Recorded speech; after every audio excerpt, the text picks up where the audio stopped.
Hello dear student, ये question है। इस क्वेश्चन में पूछा गया है k प्लस जेड क्या होगा।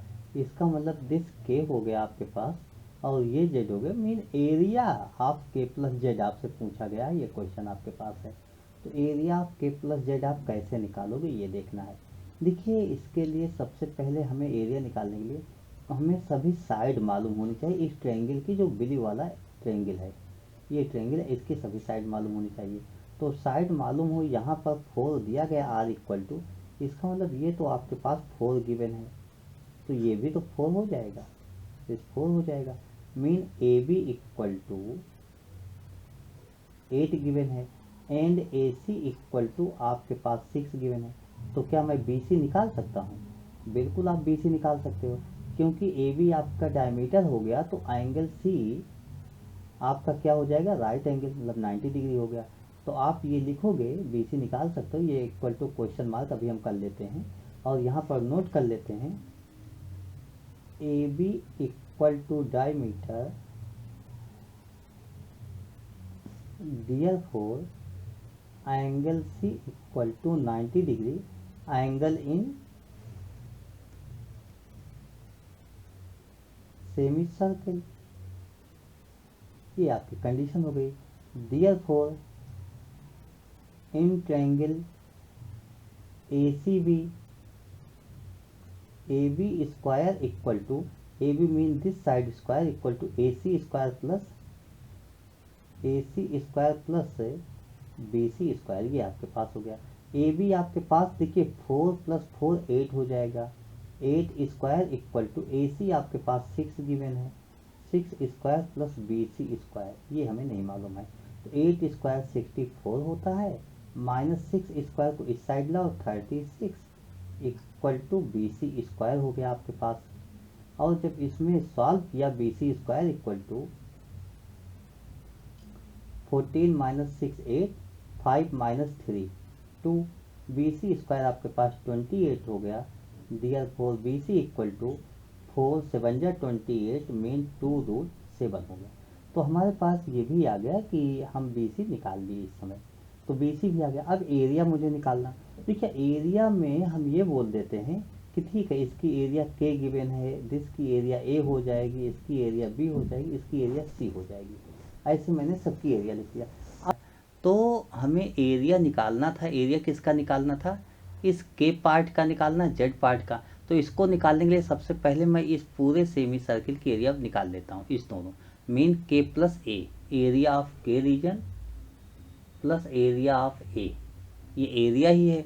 उसके बाद जेड एंड बी लिख लेता हूँ, area of B plus area of Z plus area of C, इसमें ट्रायंगल भी ऐड कर लेता हूँ, प्लस सी। तो इस सबको आपने जैसे ही नोट किया, अब आपको ये समझ में आ गया होगा कि हम इस पूरे एरिया की बात कर लिए। ये टोटल एरिया जितना भी फिगर बना था, सबकी एरिया हमारे पास आ गई। इसमें से मैं क्या करूँगा, इस सेमी सर्किल को माइनस कर दूंगा, दिस सेमी सर्किल को माइनस कर दूंगा, तो हमारे पास एरिया आ जाएगा minus area of semi circle, semi circle r equal to मैं 4 लिख सकता हूँ, एट आर इक्वल टू 4, या तो ये लिख दो या लिख देना एट डायमीटर ए बी, तो ऐसा भी आप लिख सकते हो। देखिए, के प्लस ए हम जब लिखेंगे तो के प्लस ए की एरिया क्या होगी, हमें ये समझना होगा। तो के प्लस ए की एरिया के लिए ये आप देखते हो कि इस ए सी पर आपके पास सेमी सर्किल बना हुआ है, और सेमी सर्किल का जो फार्मूला होता है उसके अकॉर्डिंग आप जानते हो कि pi r square 1/2 pi r square होता है। ये टोटल 6 है, मीन रेडियस आपके पास 3 हो गई, तो 3 स्क्वायर प्लस ये टोटल हो गया। अब बीजेड निकालने के लिए, बीजेड अगर आप इसके एक ही आ गई, बीजेड निकालने के लिए यहाँ पर आपने निकाला है 2√7, तो यहाँ पर 1/2 और 2√7 का हाफ √7 हो जाएगा, जिसका स्क्वायर होगा पाई भी होगा, half pi r square, plus C आपके पास है। सी का मतलब ट्रायंगल की एरिया, तो ट्रायंगल की एरिया का फार्मूला जो होता है हाफ बेस इंटू हाइट ही होता है, half into base 2√7 into height आपके पास ये 6 हो गया होगा, minus area of semi circle, 1/2 pi r square, यहाँ पर r इक्वल टू 4 है तो इसका स्क्वायर हो जाएगा। इस तरीके से आपका एरिया ऑफ शेडेड रीजन आ रहा है, main area of shaded region आप पा रहे हो। तो आप तो यही कहोगे इसको मैं सॉल्व कर लूँ तो एरिया ऑफ शेडेड रीजन आ गया। देखिए इसको जब सॉल्व किया जाएगा, ये पाई 3 स्क्वायर बाई 2, 3 स्क्वायर 9 होता है, मीन 9 पाई अपॉन 2 हो गया, प्लस इसी तरीके से मैं यहाँ पर √7 का स्क्वायर 7 होगा तो ये 7 पाई बाई 2 हो जाएगा, यहाँ पर 7 पाई बाई 2 प्लस यहाँ पर क्या देखते हैं कि 2 से मैं इस 2 को कैंसिल कर दूं तो रिमेनिंग आपके पास होता है 6√7। यहाँ पर 6√7 नोट कर लेता हूँ। कैलकुलेशन आपको बहुत लेंदी लग रहा होगा, वास्तव रियल में है कैलकुलेशन लेंदी तो है ही है। और इसको जब सॉल्व किया जाए, 4 का square 16, 16 pi by 2 minus 16 pi by 2।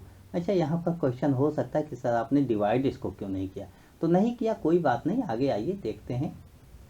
देखिए यहाँ पर 9 pi by 2 plus 7 pi by 2, 9 7 क्या होता है 16 pi by 2 plus 6√7 minus 16 pi by 2।